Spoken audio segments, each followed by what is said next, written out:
हाँ जी, तो अपने 2 क्लास से सभ्यताओं के बारे में पढ़ रहे थे। हमने कालीबंगा सभ्यता पढ़ी, आहड़ सभ्यता पढ़ी, अब जनपद कल शुरू कर दिए थे मैंने। मत्स्य महाजनपद के बारे में खूब सारी बातें बता दी थी। थोड़ी थोड़ी बातें मैंने आपको कुरु और सूरसेन महाजनपद के बारे में बताई थी। आज मैं आगे वाला शुरू करवाता हूँ, आज इसको खत्म कर लेते हैं यार अपने। और कौन कौन से, तो भारत में 16 बड़े महाजनपद थे। उन महाजनपदों में से 3 अपने राजस्थान में हुआ करते थे, तीनों का मैंने बता दिया। पर ऐसा तो है नहीं कि केवल बड़े राज्य थे, छोटे राज्य भी हुआ करते थे। तो छोटे राज्य कौन कौन से थे उनकी अपने बात कर लेते हैं। तो जैसे मैं एक सबसे पहले जिसे एक जनपद की बात करना चाहूंगा, वो जनपद मैं लूंगा सीवी।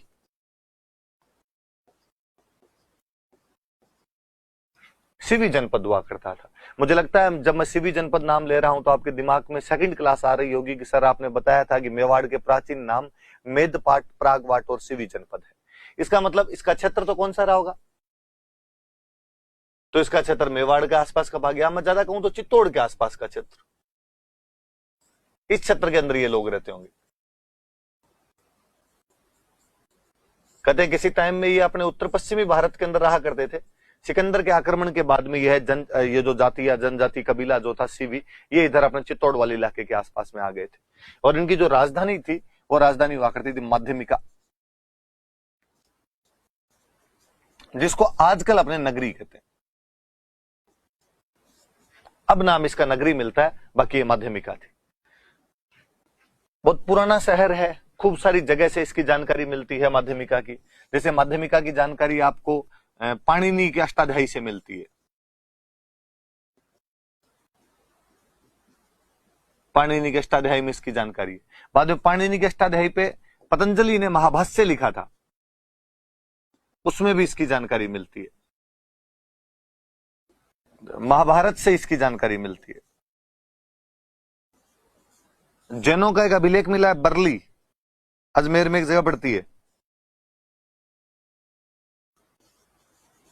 बरली अभिलेख मिला है कि निर्वाण संवत या वीर संवत का अभिलेख है। वीर निर्वाण संवत 84। कहते हैं कि भगवान महावीर के निर्वाण के बाद जिन्होंने एक अपना कैलेंडर शुरू किया था वीर निर्वाण संवत, तो महावीर के मृत्यु के 84 साल बाद में वीर निर्वाण संवत के 84वें साल में अजमेर के अंदर एक बरली अभिलेख मिला, जिसके बारे में हम कहते भी हैं कि हमारे राजस्थान का सबसे प्राचीन अभिलेख है। क्योंकि जैनों का अभिलेख है तो वो कहता है कि माध्यमिका जैनों का एक अंदर हुआ करता था। तो माध्यमिका तो वैसे भी याद रखना है कि खूब सारे सोर्सेज है जहां से हमें माध्यमिका का पता चलता है। 1920 के आसपास में डी.आर. भंडारकर थे, उन्होंने इसका उत्खनन किया था। तो डी.आर. भंडारकर इसका एक्सकेवेशन करता है।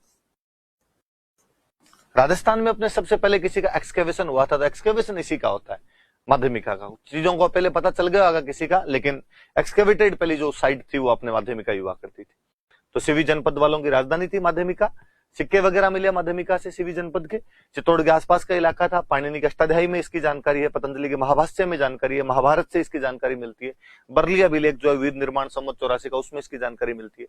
और बरली अभिलेख के बारे में तो मैं और बताना चाहूंगा कि आप यूट्यूब पे राजस्थान का अभिलेख का जो फर्स्ट पार्ट पढ़ा है, अभिलेखों की एक मैंने पूरी सीरीज यूट्यूब पे डाली थी, उसमें बरली अभिलेख के बारे में मैंने कई बातें और बताई है। मैं चाहूंगा कि आप वहां से वो देखें तो थोड़ी और चीजें वहां पर आपको समझ आ पाएगी।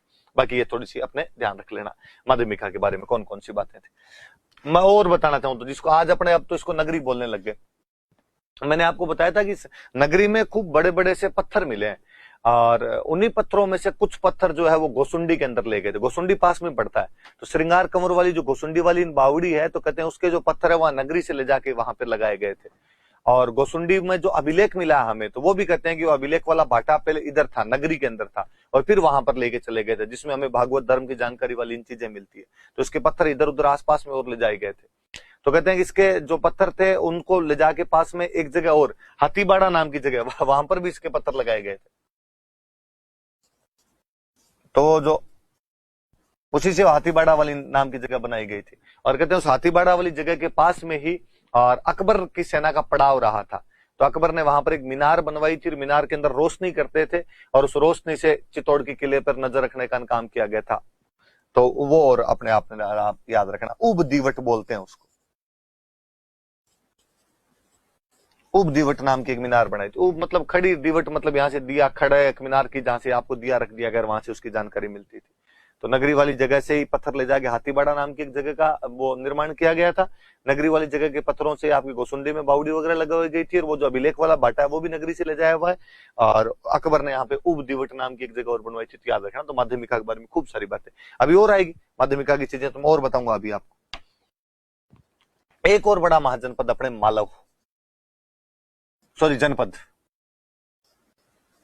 मालव जनपद। मालव भी यही उत्तरी पश्चिमी भारत की जनजाति हुआ करती थी। सिकंदर से हारने के बाद में, सिकंदर के आक्रमणों के बाद में ये भी इस साइड के अंदर आ गए थे। और मालव जहां जहां रहे थे वो क्षेत्र ज्यादातर मालवा कहलाते हैं। मध्य प्रदेश में मालवा जो है वहां पे मालव रहे थे, पंजाब के अंदर मालवा पड़ता है तो वहां पर भी मालव रहे थे। अपने बेसिकली ये जो इलाका था जयपुर और टोंक वाला, इसमें आ गए। हालांकि हम बुक्स में पढ़ते हैं कि कोटा और झालावाड़ के कुछ इलाके भी मालव जनपद के अंदर आया करते थे, पर वो उस मालवा के पार्ट थे, मध्य प्रदेश वाले मालवा के पार्ट थे। अपने बीचों बीच में जो था तो जयपुर और टोंक के बीच में था। और इसकी जो राजधानी हुआ करती थी वो राजधानी हुआ करती थी नगर। उसकी नगरी और इसकी नगर है, टोंक में जगह पड़ती है। जो कहते हैं पहले इसका नाम था कारकोट नगर, किसी टाइम में तो इसको कारकोट नगर कहा करते थे। टोंक में जगह भाई है। और यहाँ की जो सभ्यता मिली है ना, में मालव जनपद की सभ्यता, उस सभ्यता का एक अलग नाम और दिया गया। हमने उसका नाम दिया खेड़ा सभ्यता। हमें किसी एक जनपद के सबसे अधिक सिक्के मिले हैं तो इन्हीं के मिले हैं। कोई पूछे कि राजस्थान में सर्वाधिक सिक्के कौन से जनपद के प्राप्त होते हैं, तो मालव जनपद। 6000 के आसपास सिक्के मिले हैं यार। खूब सारे सिक्के प्राप्त हो जाते हैं, तांबे के सिक्के हैं, खूब सारे सिक्के अपने को यहां से प्राप्त होते हैं। बेसिकली ज्यादातर सिक्के जो है नगर से ही प्राप्त हुए। हालांकि वो सिक्के एक जगह से और प्राप्त हुए हैं। टोंक में एक जगह और पड़ती है रेड, तो रेड से भी खूब सारे सिक्के प्राप्त हुए। पर रेड में मालव जनपद वालों के तो है, इनके अलावा भी और खूब सारे सिक्के प्राप्त हुए। और एक कोई जगह जहां से सबसे अधिक सिक्के प्राप्त होते हैं वो रेड ही है। सर्वाधिक सिक्के प्राप्त होते हैं, अलग अलग प्रकार के सिक्के, मालव जनपद के भी सिक्के, उनमें सर्वाधिक सिक्के प्राप्त हुए। इसका मतलब यह हुआ कि रेड के अंदर सिक्के बनाने का टकसाल रही होगी। इंग्लिश में बोलें तो मिंट। टकसाल मतलब जहां पे सिक्के ढाले जाते हैं। इसका मतलब यहां पे धातु का काम होगा बहुत अच्छा, कि धातु के काम, धातु का, मेटल का काम होता होगा तभी सिक्के बनेंगे। इसलिए रेड को अपने प्राचीन भारत का टाटा नगर कहते हैं, कि ये प्राचीन भारत का टाटा नगर है। कैलाशनाथ पुरी थे जिन्होंने रेड का उत्खनन किया था। केएन पुरी कह दो या कैलाशनाथ पुरी कह दो।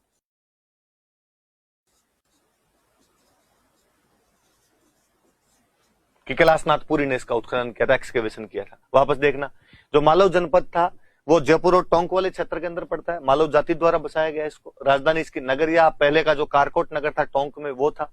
इसकी सभ्यता का एक नाम हमने खेड़ा सभ्यता भी दिया। किसी एक जनपद के सर्वाधिक सिक्के हमें मिले तो मालव जनपद के मिले। ये सिक्के अधिकतर तो इसकी जो राजधानी थी नगर से मिले, हालांकि कुछ सिक्के रेड से भी मिले। पर रेड वह स्थान है जहां राजस्थान में सबसे अधिक सिक्के मिले। अलग अलग टाइम पीरियड के सिक्के मिले हैं। हम कहते हैं यहाँ पे धातु का काम होता होगा, टकसाल रहती होगी, इसलिए हम कहते हैं प्राचीन भारत का टाटा नगर है। कि जिस प्रकार टाटा नगर जमशेदपुर जो है वहां पर धातु का काम होता है, ऐसे प्राचीन भारत में यदि धातु का काम कहीं पर होता था तो रेड में हुआ करता था।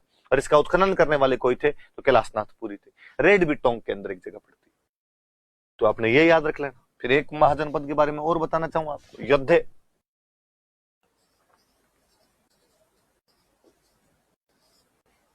योद्धे जनपद, यह भी उत्तर पश्चिम भारत की एक जाति थी। सिकंदर वाले आक्रमणों के बाद में अपने नीचे की तरफ उतर के आई थी, गंगानगर और हनुमानगढ़ वाले इलाके में। ये क्षेत्र याद रखना है इनके, सीधे सीधे कोई उठा के पूछ लेंगे। श्री गंगानगर और हनुमानगढ़ वाले इलाके के अंदर ये लोग रहा करते थे। और इनकी जानकारी तो हम बाद में पढ़ेंगे। गुजरात के अंदर एक राजा हुआ था, शक वंश का एक राजा था। शक वंश का एक राजा हुआ था रुद्रदामन, और वो गुजरात में एक जगह पड़ती है जूनागढ़। जूनागढ़ कहते हैं उसको, गिरनार भी कहते हैं। वहां पर एक अभिलेख लगवाता है, और उस अभिलेख में वो इनकी जानकारियां, योद्धियों की जानकारियां देता है। वो कहता है कि योद्धे हुए जो क्षत्रियों में वीर है, वो इनकी खूब तारीफें करता है कि ये क्षत्रियों में वीर है, इन्होंने कुषाणों को हरा दिया। कि कुषाण जो ऊपर पंजाब की तरफ एक मध्य एशिया से एक नई जाति आ गई थी अपने कुषाण, उनको हराने का काम भी इन्होंने किया है। तो रुद्रदामन जूनागढ़ वाले अभिलेख में लिखता है कि क्षत्रियों में वीर के समान योद्धे जिन्होंने कुषाणों को हरा दिया है, उनको मैं हरा रहा हूं। तो पहले दुश्मन की तारीफ करता है, बाद में लास्ट में एक लाइन में लिख देता है कि इनको मैंने हरा दिया। एक आदमी खुद की खुद तारीफ करे तो अजीब सा लगता है कि मैं ये हूं, मैं ये हूं। इसने पहले कहा कि ये देखो योद्धे जो ये बहुत शक्तिशाली है भाई, ये क्षत्रियों में वीर के समान है, योद्धे हैं जिन्होंने कुषाणों को भारत में आगे नहीं बढ़ने दिया, छोटी मोटी चीज नहीं है। फिर एक लाइन में धीरे से नीचे लिखा मैंने इनको हराया। तो ये जो जानकारी है रुद्रदामन अपने जूनागढ़िया गिरनार अभिलेख के अंदर देता है। आप एंशिएंट पढ़ोगे तब और पढ़ोगे कि जूनागढ़िया गिरनार अभिलेख, यहाँ पर एक सुदर्शन झील है, तो सुदर्शन झील की जानकारी देने के लिए अभिलेख वगैरह लगवाए गए थे। आप पढ़ोगे कि यहाँ पे एक अशोक का अभिलेख भी हमें मिलता है, तो वो कई बातें आपको यहाँ से पता चलेगी। स्कंदगुप्त नाम का गुप्त राजा हुआ था, उसका अभिलेख भी यहाँ से मिलता है। तो ये जूनागढ़ गिरनार बहुत महत्वपूर्ण जगह है। शक राजा रुद्रदामन का अभिलेख है, योद्ध जनपद। तो तीन तो बड़े वाले याद रखना आपने, कौन कौन से? तो मत्स्य, कुरु और सूरसेन, तीन ये थोड़े छोटे छोटे और जनपद, इनकी बातें भी थोड़ी ध्यान रखना। योद्धियों के बारे में कहा जाता है कि इन्हीं का ये बाद में नाम अपभ्रंश होता होता जोइया बन गए थे ये, और कालांतर में अपने इस एरिया के अंदर जोइया राजपूत रहा करते थे। हालांकि अब तो कोई गिने चुने से ही मिलते हैं, कहते हैं ज्यादातर ने बाद में इस्लाम वगैरह स्वीकार कर लिया था, योद्धे जो भी रहे होंगे उन्होंने, पर फिर भी वो जो जोइया थे तो जोइयों को इन योद्धियों का ही वंशज माना जाता है। तो योद्धे जनपद थोड़ा सा याद रखें। दो तीन छोटे छोटे से और मैं बता दूं आपको। एक अर्जुनायन जनपद,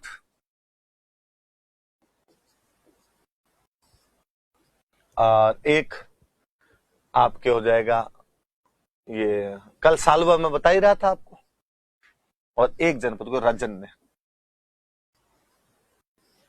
अर्जुनायन के लिए तो ये कहा जाता है कि अर्जुन के वंशजों का जनपद था, और शुरुआत के अंदर अलवर भरतपुर वाले इलाके के अंदर था, पर बाद में हम कहते हैं कि इनके कुछ वंशज सिक्कर में भी आगे बस गए थे। सिक्कर में जो तोरावाटी वाला इलाका है बेसिकली, जिसको हम तोरावाटी कहते हैं, कांतली नदी के प्रवाह क्षेत्र वाला जो इलाका है, कि तंवर राजपूत यहाँ पर थे। तंवर राजपूतों की वजह से तंवरावाटी थी, तंवरावाटी का तोरावाटी बन गया। उन तंवरों या के लिए कहा जाता है कि वो अर्जुन के वंशज थे, तो वो जहां पर गए वो भी अर्जुनायन है। पर बेसिकली शुरुआत में लोग अलवर भरतपुर के आसपास में, मथुरा के आसपास वाले इलाके से इनके सिक्के वगैरह भी हमें प्राप्त होते हैं, पर राजस्थान में यही जानकारी।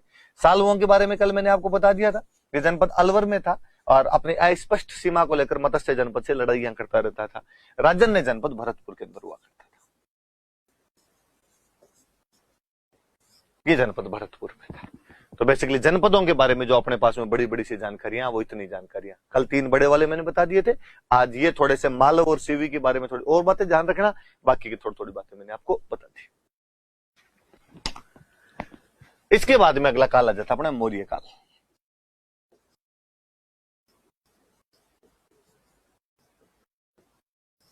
मौर्य काल का अपने को जो एक अभिलेख अपना, सॉरी अभिलेख क्या, एक जो मुख्य सेंटर प्राप्त होता है वो सेंटर है बेराट। अब जयपुर में जो पड़ता है, जिसको आज आप विराट नगर कहते हो,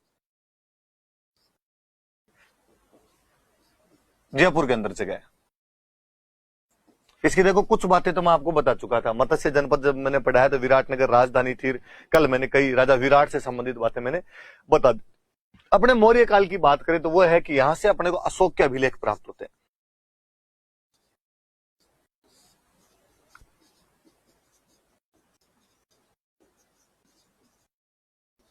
यहां से अशोक के अभिलेख प्राप्त हुए हैं अपने को।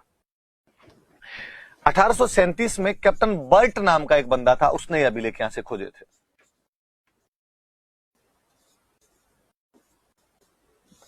कैप्टन बर्ट को ये अभिलेख मिले थे। कहते कैप्टन बर्ट एक मुख्य, दो अभिलेख है बेसिकली यहां पे, पर सबसे मुख्य एक अभिलेख है। दूसरे वाले में को ज्यादा जानकारियां नहीं है, एक में ज्यादा अच्छी जानकारी है। दो अभिलेख मिले, एक अभिलेख मिला बिजक की पहाड़ी से कैप्टन बर्ट को, दूसरा अभिलेख मिला वो मिला भीमसेन पहाड़ी से।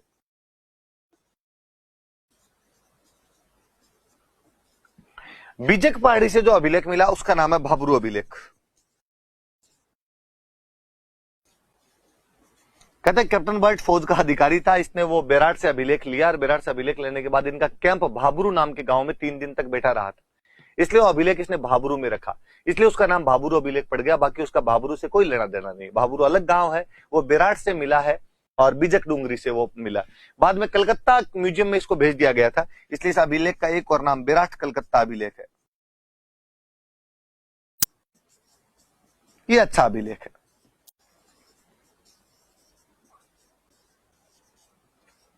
इधर भीमसेन वाली से भी एक बेराट अभिलेख मिला, इसमें तो कोई ज्यादा जानकारियां है नहीं, ये तो मत याद करना भले, इसको भी बेराट अभिलेख ही बोलते हैं।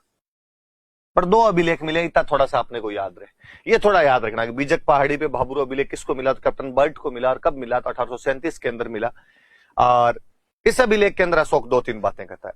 एक तो अशोक इसके अंदर कहता है कि मैं मगध का राजा हूं, तो अशोक को इसमें मगध का राजा लिखा गया, क्यों घोषणा करता है कि मैं मगध का राजा हूं। इसी अभिलेख के अंदर अशोक लिखता है कि बुद्धम शरणम गच्छामि, संघम शरणम गच्छामि, धम्मम शरणम गच्छामि। बुद्ध की शरण में जाओ, संघ की शरण में जाओ, धम्म की शरण में जाओ। भगवान बुद्ध की जो कोचिंग थी उसका नाम ही संघ था। धम्म, अशोक ने एक कोड ऑफ कंडक्ट बनाया था, क्या करना चाहिए क्या नहीं करना चाहिए, उसकी जो आचार संहिता थी, नैतिक संहिता थी, उसको धम्म कहा जाता है। वो कहता है भगवान बुद्ध को फॉलो करो, मतलब बौद्ध धर्म को फॉलो करो, उनकी कोचिंग संघ को ज्वाइन कर लो, और धम्म जो मैं चला संगम शरणम गच्छामि वाली जो लाइनें हैं, ये आपको यहीं से प्राप्त होती है, इस बेराट वाले अभिलेख से प्राप्त होती है, जिसको हम भाबरू अभिलेख के नाम से जानते हैं, जो कि बीजक पहाड़ी पर 1837 में कैप्टन बर्ट को प्राप्त हुआ था। इसी अभिलेख के अंदर 7 बौद्ध ग्रंथों के नाम लिखे हुए, नाम तक बताए हुए। इसने बताया है कि साहब कौन कौन से नोट्स पढ़ने पड़ेंगे, तब जाके आपका सिलेक्शन होगा, वरना तो आपका सिलेक्शन नहीं होगा। तो 7 अभिलेख वहां से अपने को प्राप्त होते हैं। सॉरी, इस अभिलेख में 7 बौद्ध ग्रंथों के नाम प्राप्त होते हैं। तो सिलेबस और समझाया भाई ने कि क्या पढ़ना चाहिए, आपको क्या नहीं पढ़ना चाहिए। तो एक तो अशोक के अभिलेख मिले, ये एक महत्वपूर्ण चीज है। यहाँ से 2 अभिलेख मिले अशोक के, जिनमें एक अभिलेख अपना महत्वपूर्ण है, भाबरू अभिलेख, वो बीजक की पहाड़ी से मिला। एक और अभिलेख मिला जो भीमसेन की पहाड़ी, उसमें अशोक सिंपल सा कहता है कि मैंने धर्म का प्रचार प्रसार करना शुरू कर दिया और बाकी लोगों को भी धर्म का प्रचार प्रसार करना चाहिए। कब मैंने किया, क्या किया, वो सारे टाइम के बारे में बताता है। धम्म मतलब उसकी जो आचार संहिता है, तो धम्म के प्रचार प्रसार की जानकारी देता है। मैं फिर चाहूंगा कि आपको यदि टाइम मिले तो अभिलेख वाली सीरीज के अंदर इसके बारे में भी खूब बातें बताई हुई। हालांकि एग्जाम पॉइंट ऑफ व्यू से इतनी ही बातें, पर उस टाइम में जब यूट्यूब पे पढ़ा रहा था तो मैं खूब सारी बातें इधर उधर की दूसरी भी बता दी मैंने। आप चाहो तो वहां पर भी इन बेराट वाले अभिलेख के बारे में भी मैंने विस्तार से खूब सारी बातें बताई। किसी का ज्यादा इंटरेस्ट हो तो वो भी सुन लेना आपने भले।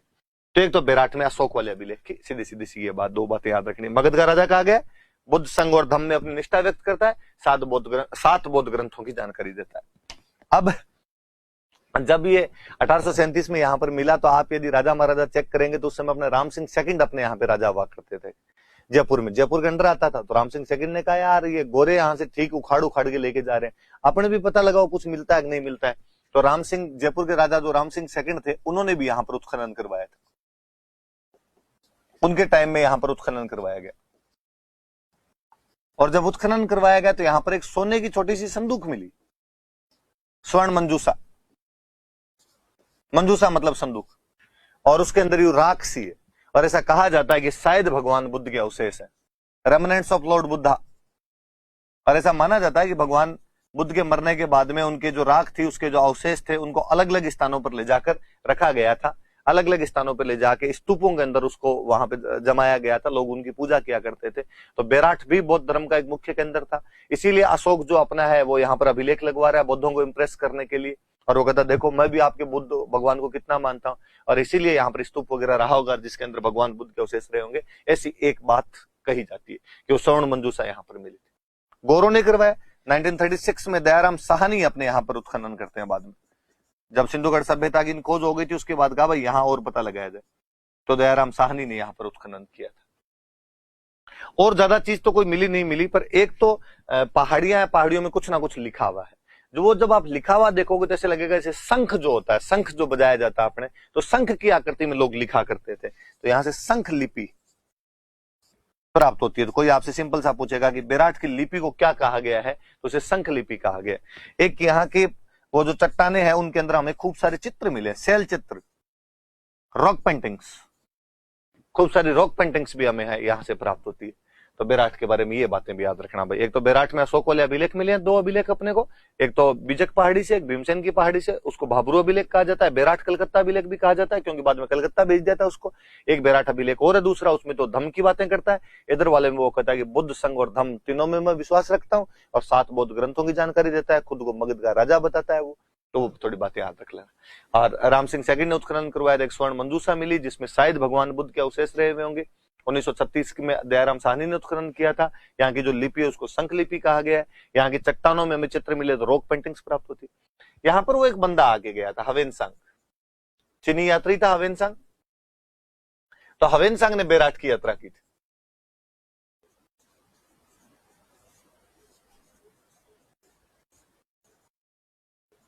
और वो इसका नाम और बताता अपनी चाइनीज लैंग्वेज, पी लो ये ते लो।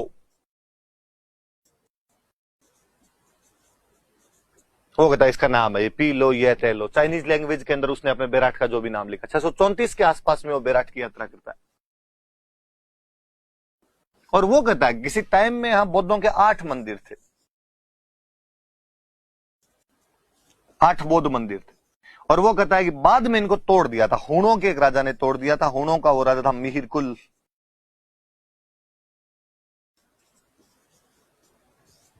कि मिहिरकुल ने बाद में इनको तोड़ दिया था, ऐसा वो कह के गया। मिहिरकुल हुण था, हुण बौद्धों के शत्रु हुए, भगवान शिव के भक्त हुआ करते थे। तो हो सकता है मिहिरकुल ने ये कांड कर दिया, इसमें कोई बड़ी बात तो नहीं। तो ये हवेनसांग की भी थोड़ी सी जानकारी है। बेराट की यात्रा की थी 634 के आसपास में। पी लो ये ते लो अपनी चाइनीज लैंग्वेज के अंदर वो इसको लिखता है ऐसा। 8 बौद्ध मंदिरों की उपस्थिति बताता है यहाँ पर वो। और वो कहता है कि हुण राजा मिहिरकुल ने बाद में इनको तोड़ दिया था क्योंकि वो बौद्धों के शत्रु थे। मौर्य बेराट के बारे में तो लंबी बातें मिलती है अपने को कि बेराट के मौर्यों के टाइम से जानकारी मिलने लगती है। हवेनसांग बहुत बाद में आया था, हर्षवर्धन के शासनकाल में आया था। वहां तक की अपने को जानकारी बेराट से कुछ ना कुछ मिल जाती है। पर चूंकि हम तो अभी मौर्य काल पढ़ रहे हैं, तो मौर्य काल तो खत्म हो गया, कभी का कभी खत्म हो जाता है। 185 बीसी के आसपास ही मौर्य काल खत्म हो जाता है। पर मौर्यों के बारे में अपने राजस्थान में थोड़ी जानकारियां और मिलती है अपने को। जैसे तो मौर्यों के बारे में एक जानकारी यह है कि किसी चित्रांग मौर्य नाम के राजा ने अपने चित्तौड़ का किला बनवाया था। चित्रांग मौर्य ने चित्तौड़ किले का निर्माण करवाया था।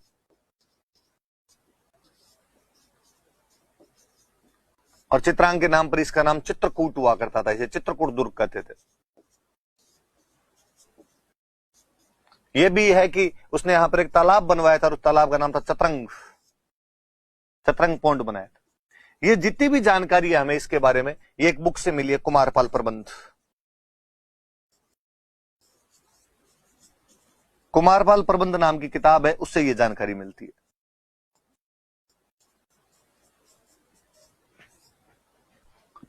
कुमारपाल प्रबंध के अनुसार चित्रांग मौर्य ने चित्तौड़ का किला बनाया था, इसे चित्रकूट दुर्ग कहा जाता है। और इसने चतरंग तालाब की वहां पर स्थापना की थी। हम जब हिस्ट्री पढ़ते हैं तो हम पढ़ते हैं कि बापा रावल ने मान मौर्य को हराकर यह किला जीता था यहां पर। इसका मतलब मौर्यों का कोई ना कोई लेना देना तो रहा होगा। तो उस मान मौर्य का एक अभिलेख मिला हमें, मानसरोवर, चित्तौड़ के पास में एक जगह पड़ती है, वहां से उसका एक मानसरोवर अभिलेख मिला, जेम्सटोड को मिला था। 713 ईस्वी का अभिलेख है। 4 राजाओं के नाम है इसमें, उसके पूर्वजों के नाम है महेश्वर, भीम, भोज और मान। और मान ने सरोवर बनाया इसलिए नाम है मानसरोवर। तो इसने अभिलेख लगवा दिया, इसने जब वो तालाब वहां पर बनवाया था अभिलेख लगवा दिया उसके पास में। और उसमें अपने 4 पूर्वजों के, अपने समेत 4 पूर्वजों के नाम लिख देता, महेश्वर, भीम, भोज और मान। जेम्स टोड को अभिलेख मिला था। टोड जब लंदन जा रहा था तो बीच में टूट गया था, तो समुद्र में फेंक के चला गया था इस अभिलेख को। पर हमें जानकारी वो अपनी किताब में देता है कि मेरे को ऐसा ऐसा एक अभिलेख मिला। अब 713 के अंदर यहां पर यदि मान था तो कोई बड़ी बात नहीं कि 734 में बापा रावल उसी को हराकर यहां पर कब्जा कर लेता है।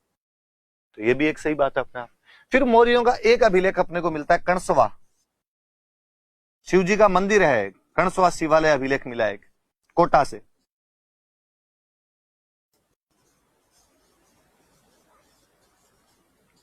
सात सौ 38 ईस्वी का अभिलेख है। इसमें फिर एक मौर्य राजा का नाम है, वो मौर्य राजा धवल, मौर्य राजा धवल की जानकारी मिलती है।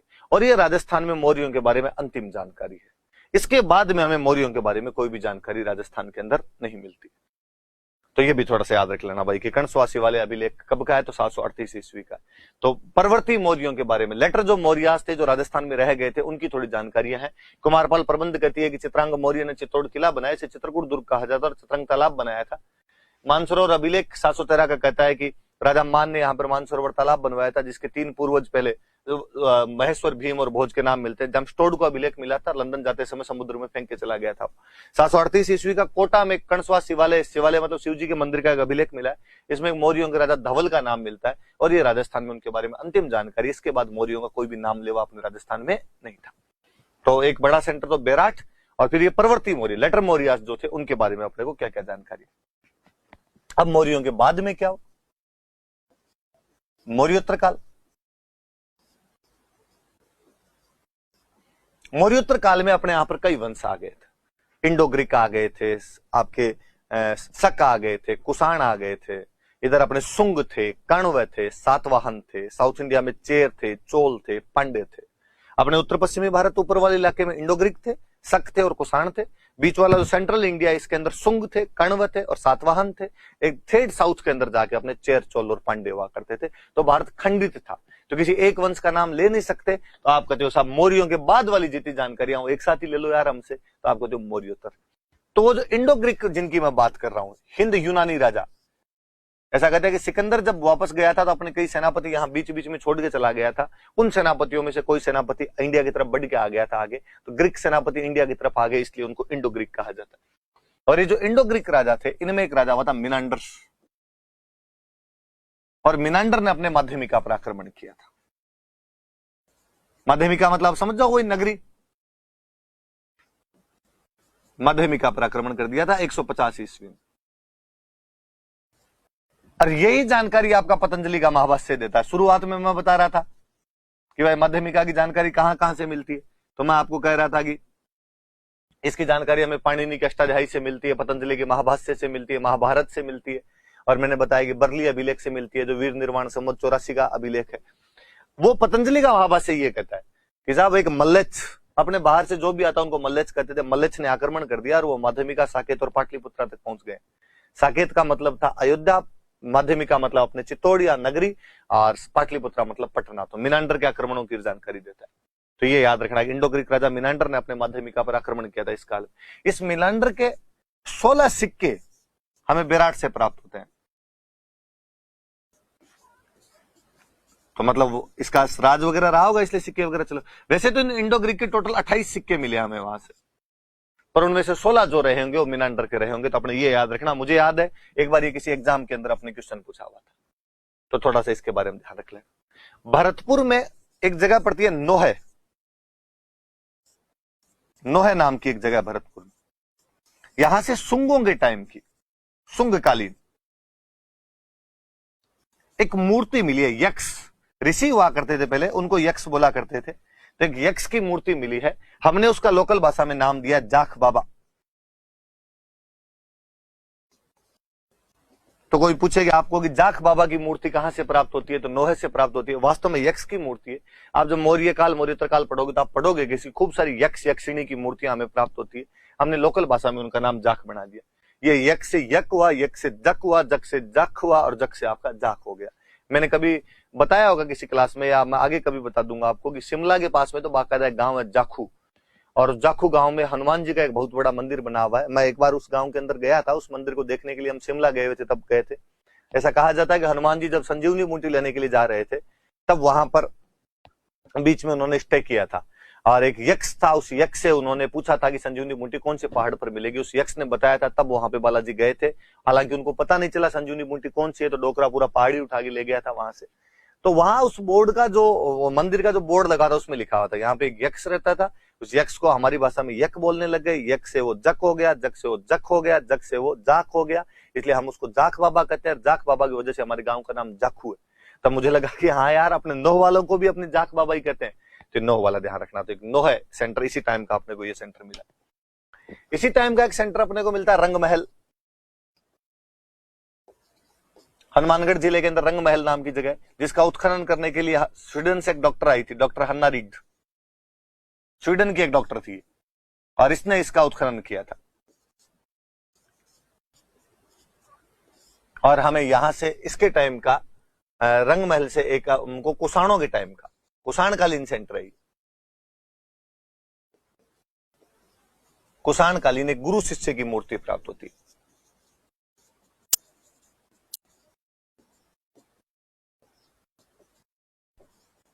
गुरु शिष्य की मूर्ति यहां से प्राप्त होती थी। ये थोड़ा सा एक याद रख लेना कि रंग महल का उत्खनन किसने किया, डॉक्टर हन्ना रीड ने किया था।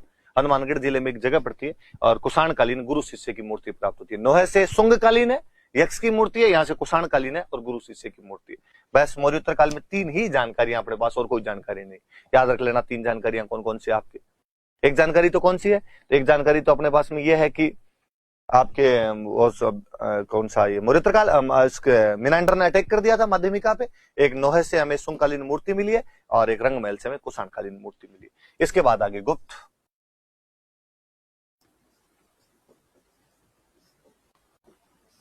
काल। गुप्त काल में राजस्थान में सबसे बड़ा कोई सेंटर था तो वो सेंटर था बयाना। बयाना एक सेंटर हुआ करता था और बयाना के अंदर समुद्रगुप्त ने कहते हैं आक्रमण किया था और समुद्रगुप्त ने यहां पर विजय स्तंभ बनवाया था। हम कहते हैं हमारे राजस्थान का पहला विजय स्तंभ है। ये याद रखना है एक तो कि बयाना भरतपुर में एक जगह पड़ती है, यहां से समुद्रगुप्त का जो एक विजय स्तंभ हमें प्राप्त होता है कि समुद्रगुप्त यहां पे अटैक करता है और उसने विजय स्तंभ का निर्माण करवाया। बाद में गुप्तों का कोई एक उत्तराधिकारी या सामंत का, दो एक सामंत हुआ था विष्णुवर्धन, उसका यहां पे राज रहा था, वह वरिक वंश का था। वरिक वंश का बंदा था। तो एक बार आरपीसी वालों ने किसी ने पूछ लिया था कि बयाना में कौन से वंश का अधिकार रहा था, तो वरिक वंश का। उसने कहते हैं यहां पर एक यज्ञ करवाया था और यज्ञ करने के बाद यहां पर एक पिलर लगवाया था। उस पिलर को बोलते हैं भीमलाट। ये थोड़ी सी बात याद रह जाए आपके कि बयाना के अंदर विष्णुवर्धन नाम का एक वरिक वंश का राजा जो गुप्तों के सामंत के रूप में यहां पे काम कर रहा होगा, उसने यहां पर एक यज्ञ करवाया था और भीमलाट नाम का एक पिलर लगवाया था। 392 ईस्वी का अभिलेख मिलता है बाकायदा इसका, विजयगढ़ अभिलेख है, विजय मंदिर गढ़ अभिलेख कहते हैं। बयाना का नाम विजय मंदिर गढ़ था। कहते हैं यहां पर बाद में एक प्रतिहार राजा हुए थे लक्ष्मण सेन, और उन लक्ष्मण सेन की एक रानी थी चित्रलेखा, और रानी चित्रलेखा ने यहां पे उषा मंदिर का निर्माण करवाया था। भगवान कृष्ण के एक वंशज हुए थे अनिरुद्ध, अनिरुद्ध की जो रानी थी उनका नाम उषा था, उनके नाम पर उषा मंदिर का निर्माण करवाया गया था। रानी चित्रलेखा जो लक्ष्मण सेन जो प्रतिहार राजा थे उनकी रानी हुआ करती थी, उसके द्वारा करवाया गया था। बयाना के बारे में एक याद रखने वाली बात यह कि बयाना अपने मध्य काल में नील की खेती का सबसे मुख्य केंद्र था। इंडिगो एग्रीकल्चर खूब सारी हुआ करती थी, यहां पे नील की खेती हुआ करती थी। नील की खेती का मुख्य केंद्र हुआ करता था। बयाना में गुप्तों के सबसे अधिक सिक्कों का ढेर मिला है। बयाना के पास में एक जकली एक जगह पड़ती है नगला छेल, वहां नगला छेल से गुप्त सिक्कों का ढेर मिला है। गुप्तों के सबसे अधिक सिक्के यहां से मिले। तो इसका मतलब जो बयाना है गुप्तों का मुख्य केंद्र रहा होगा। और ये तो बड़ा जोरदार 1946 के आसपास में भरतपुर दरबार थे ब्रजेंद्र सिंह जी, शिकार खेलने के लिए गए थे। बयाना के पास जो नगला छेल नाम की जगह है, तो वहां पे जब शिकार खेलने के लिए गए तो वहां घोड़े की टापों से नीचे वो सिक्के निकल गए थे। जमीन के अंदर वो जैसे दबाव पड़ा जमीन में, वो सिक्के जो भी थे तो बाहर आ गए। वहां पता चला गया सिक्कों को इतना बड़ा ढेर 1821 सिक्के प्राप्त होते हैं। तो सबसे बड़ा गुप्तों का सिक्कों का ढेर कहां से मिला, तो बयाना ही नाम लेते हैं। बाकी एग्जैक्टली जगह नगला छेल नाम की जगह जहां से वो सिक्के प्राप्त होते हैं। तो बयाना वाली बातें याद रखना भाई। समुद्रगुप्त ने यहाँ पर विजय स्तंभ बनवाया था, गुप्तों के सिक्कों का एक ढेर मिला है, 1821 सिक्के मिले। सबसे अधिक सिक्के उनमें चंद्रगुप्त सेकंड के, चंद्रगुप्त सेकंड नाम का राजा था, उसके सबसे अधिक सिक्के मिले यहाँ से। और विष्णुवर्धन जो गुप्तों का एक सामंत रहा होगा, जो स्वयं वरिक वंश से संबंधित रखता होगा, उसने यहाँ पे यज्ञ करवाया था। और उसके बाद एक भीमलाट, जैसे अपने ईसर लाट पड़ते वैसे भीमलाट बना दी होगी। प्रतिहार राजा लक्ष्मण सेन की पत्नी चित्रलेखा ने रानी ने यहाँ पे उषा मंदिर का निर्माण करवाया था। और मध्यकाल के अंदर जो आपने बयाना था वो नील की खेती का एक मुख्य केंद्र रहा था। और चीजें थोड़ी सी पढ़ लेते। एक अभिलेख मिला अपने को बड़वा अभिलेख, 12 से एक अभिलेख मिलता है। 12 जिले से अभिलेख मिला, 238 ईस्वी के आसपास का अभिलेख है, शायद तक मेरे याद आने में यही है। और इससे एक वंश की जानकारी मिलती है, मोखरी। मोखरी वंश की जानकारी मिलती है। यहां पर भी मोखरी वंश के राजाओं ने यहां पर यज्ञ करवाया और यज्ञ के बाद में यहां पे 4 पिलर लगवाए थे, 4 स्तंभ लगवाए और 4 स्तंभों में से 3 पे लेख लिखवाए उन्होंने, 3 पे लेख लिखे। अपने सीधी सी बात याद रखने की, मोखरी वंश की जानकारी वाले अभिलेख कहां से प्राप्त होते हैं, तो बड़वा से हमें ये अभिलेख प्राप्त होते हैं। 4 पिलर है, उनमें 3 पर अपने को लेख लिखे हुए। यज्ञ के बाद में पिलर लगाए गए थे, यूप बोलते थे, यूप। यज्ञ के बाद में जो भी पिलर लगाए जाते यूप, तो यूप लगवाए मैं यहाँ पे, तो ये याद रख लो। अभी मैं आपको बात कर रहा था एक बंदे की, आपके मिहिर कुल की। मिहिर कुल ने अपने बाड़ोली नाम की एक जगह है, यहां पर शिव मंदिर बनवाए थे। मैंने कहा था कि बौद्धों के मंदिर तो तोड़ दिया करते थे और शिव जी के मंदिर बनवाया करते थे, तो ये मिहिर कुल द्वारा बनवाए गए थे।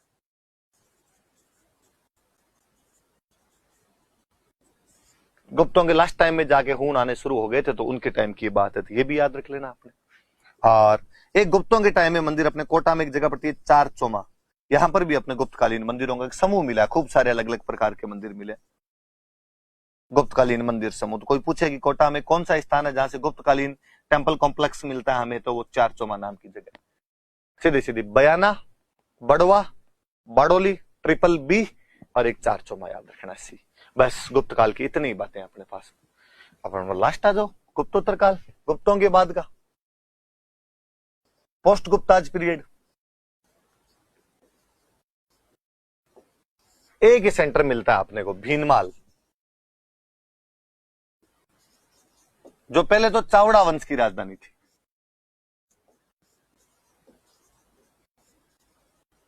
चावड़ा राजपूत हुआ करते थे, उनकी राजधानी थी। चावड़ा कहते हैं, या इन चावड़ों को चाप कहते हैं, या इनको चापोतकट कहते हैं। कई जगह से इनकी जानकारी भी मिल जाती है, जैसे एक तो बसंतगढ़ वाला अभिलेख जो पहली क्लास में हम बात करते हैं, उस बसंतगढ़ वाले अभिलेख के अंदर इसी बातें हैं कि चावड़ों का एक राजा था वरमलात, और वरमलात का एक सामंत था राजिल, और वह अर्बुद देश का स्वामी है।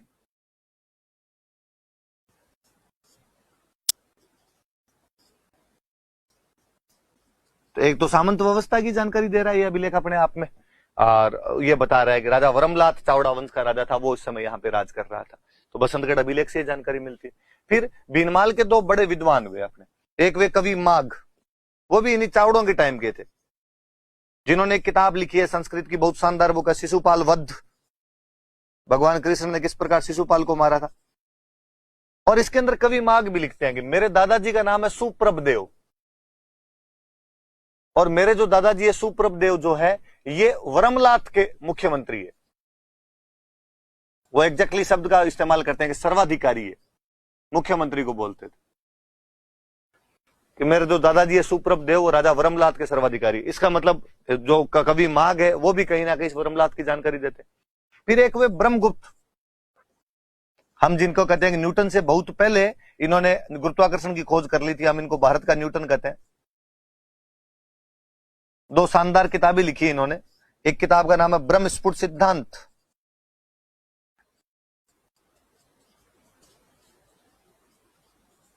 एक किताब का नाम है खंड खाद्यक। ब्रह्मस्फुट सिद्धांत और खंड खाद्यक नाम की दो किताब लिखी। ब्रह्मस्फुट सिद्धांत के अंदर वो लिखते हैं कि यहां पर एक राजा है, उसका नाम है व्याघ्रमुख, और वो चाप वंश का राजा है। और ये बसंतगढ़ वाले अभिलेख के 3 साल बाद का वो जानकारी है ये अपने आप में। इसका मतलब वरमलात के जस्ट बाद में वहां पर कोई राजा बना होगा, तो कौन बना होगा? व्याघ्रमुख। तो चावड़ों के बारे में अपने को जानकारी भी मिलती। तो मुझे याद एक बार ये भी क्वेश्चन था कि भीनमाल में कौन से वंश का शासन रहा था, तो चावड़ा वंश का शासन रहा था यहाँ पे। चावड़ों से बाद में भीनमाल को छीन लिया था गुर्जर प्रतिहारों ने, तो ये बाद में गुर्जर प्रतिहारों की राजधानी भी रहा था। कहते गुर्जर प्रतिहार भी यहां पर रहे थे, तो उनकी भी राजधानी। फिर आपका वही अवेनसांग, वो इधर भी चक्कर काट के गया था, विराट की भी यात्रा की थी, उसने भीनमाल की भी यात्रा की थी। और भीनमाल का वो नाम देता है पीलो मोलो, उसका पीलो ये तेलो, इसका देता हो पीलो मोलो। चाइनीज भाषा में जैसे ही नाम होंगे भाई, तो उसने इधर भी यात्रा की थी। तो भीनमाल के बारे में थोड़ी बातें याद रखना कि भीनमाल चावड़ा वंश की राजधानी थी। इसे चाप वंश, चापोतकट वंश भी कहा जाता है, जिनकी जानकारी हमें बसंतगढ़ अभिलेख से मिलती है, जिसके अनुसार राजा वरमलात के सामंत राजिल को अर्बुद देश मतलब आबू का स्वामी घोषित किया गया था, जो एक तरीके से सामंत व्यवस्था की जानकारी देता है। राजस्थानी आदित्य शब्द भी हमें सबसे पहले इसी के अंदर मिलता है, और चावड़ा वंश की जानकारी मिलती है। कवि माघ जो यहीं के रहने वाले थे, शिशुपाल वध के अंदर लिखते हैं, जब अपनी जानकारी देते हैं कि मेरे दादाजी जो थे सुप्रभदेव वो राजा वरमलात के सर्वाधिकारी थे। और इस अभिलेख के 3 साल बाद ब्रह्मगुप्त ने अपने ब्रह्मस्फुट सिद्धांत लिखी, जिसमें वो यहाँ पे चाप वंश के राजा व्याघ्रमुख का उल्लेख करते हैं। और जो ब्रह्मगुप्त थे उनको हम भारत का न्यूटन कहते हैं। इनकी एक और किताब, उस किताब का नाम है खंड खाद्यक, और ये बाद में गुर्जर प्रतिहारों की राजधानी बन गई थी। हवेनसांग इधर भी यात्रा करता है और हवेनसांग ने इसको पीलो मोलो कहा है। यह हो गया अपने गुप्तोत्तर काल की ज्यादातर जो जानकारियां हैं, ये एक ही जानकारी थी अपने पास। अब बड़े बड़े सेंटर तो ये हो गए, थोड़े कुछ सेंटर बीच बीच में से और रह गए, मैं उनकी जानकारी दे देता हूं। जैसे एक सेंटर है अपने गणेश्वर, गणेश्वर सीकर जिले में, कांतली नदी के किनारे। आरसी अग्रवाल सर ने इसका उत्खनन किया, तांबा मिला, खूब सारा तांबा मिला, खूब सारा। हम तो कहते हैं वास्तव में हड़प्पा को तांबा इधर से जा रहा था, पास में खेतड़ी, तांबा मिलना ही है वहां से, तो यहां से कालीबंगा जाता, कालीबंगा से आगे हड़प्पा वालों को भेजा करते थे। और सबसे पुराने तांबे के उदाहरण अपने यहीं से मिलते हैं। तो हम कहते हैं ताम्र युगीन सभ्यताओं की जननी है, कि मदर ऑफ कॉपर सिविलाइजेशन कोई है तो गणेश्वर है, ताम्र युगीन सभ्यताओं की जननी। ये याद रखनी है एक बात। फिर ये सीकर में, फिर एक जगह अपने को मिली है सुनारी, ये वही झुंझुनू में है ये जगह, सेम कांतली नदी के किनारे। कांतली इन दो में बती है, ज्योग्राफी वाले सर और अच्छे से पढ़ाएंगे आपको। और यहां पे लोहे भट्टियों के प्राचीनतम अवशेष है, उधर तांबे के, इधर लोहे के, बस ये याद रखना है। लोहे भट्टियों के प्राचीनतम अवशेष, वो तांबे के प्राचीनतम अवशेष है, यहां से लोहे के। और ये तो कहते हैं कि लगभग वैदिक काल के आसपास की बस्ती थी, वैदिक बस्ती बताते हैं इसको, कि वैदिक बस्ती रही होगी यहां पे। फिर इसके बाद में और कोई जगह, एक जगह है ईसवाल, उदयपुर में, लोहे का काम यहां से मिला। और इसके बारे में तो कहा जाता है कि एक इंडस्ट्रियल सिटी थी, औद्योगिक नगरी थी एक।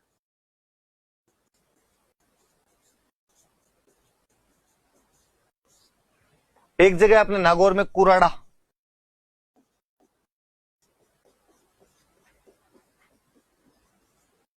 कुराड़ा नाम की जगह नागौर से, और इस कुराड़ा में औजार बनते थे खेती के खूब सारे, इसलिए इसको औजारों की नगरी कहा जाता है। और आगे जब मैं हस्तकला पढ़ाऊंगा तब मैं और बताऊंगा कि आज भी खेती के औजार सबसे अच्छे यदि कहीं पर मिलते हैं तो नागौर के अंदर है। इसका मतलब ये लगातार बनते आ रहे हैं, पहले भी यहाँ के लोग अच्छे औजार बनाते थे, अब भी वो यहाँ के लोग हैं जो अच्छे औजार बना लेते हैं। तो कुराड़ा नागौर को औजारों की नगरी कहा जाता है। फिर सेंटर के नाम है खाली, और तो कोई बातें हैं नहीं। एक सेंटर है जोधपुरा, जयपुर में पड़ता है, साबी नदी के किनारे है। इतना बस याद रखने वाली सी बात है। एक सेंटर है गणेश्वर, सॉरी गणेश्वर तो हो गया, नलियासर, ये भी सांबर के पास में जयपुर में।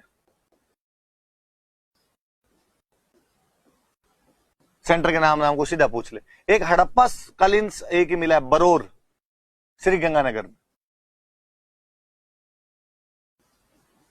बस नाम याद रखना, कोई प्रीलिम्स में पूछ लेगा, हड़प्पा के अवशेष मिले हैं, मतलब हड़प्पा कालीन सभ्यता के अवशेष है ना, हड़प्पा का कहने का मतलब। एक सेंटर है जालोर में एलाना,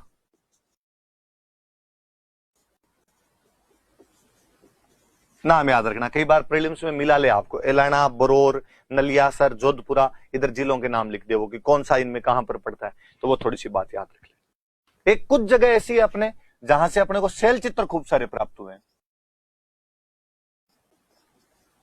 बेसिकली तो ये एक तो कोटा के अंदर चंबल नदी के आसपास वाले इलाके में, और एक बूंदी में छाजा नदी के आसपास के इलाकों। तो थोड़े से जगह का नाम वगैरह याद रख लेना कि छाजा नदी के आसपास में कौन से हैं और ये दूसरे वाले कौन से हैं।